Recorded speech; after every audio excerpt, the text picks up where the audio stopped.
Cümleten selamünaleyküm. Kuşlarımızı yeni yerimize getirdik. Yeni kümesimiz.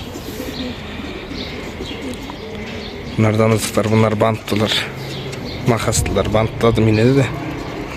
Öbür tarafta yavrularımız var. Şu tarafta. Artık yeni uçum yerimiz burası olacak nasip olursa.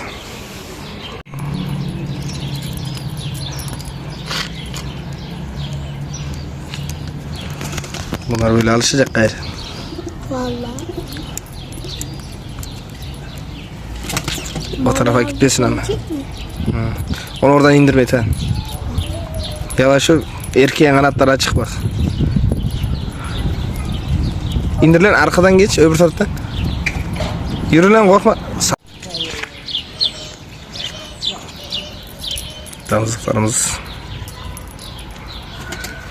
kendi kendine girip çıkıyorlar artık bunlar.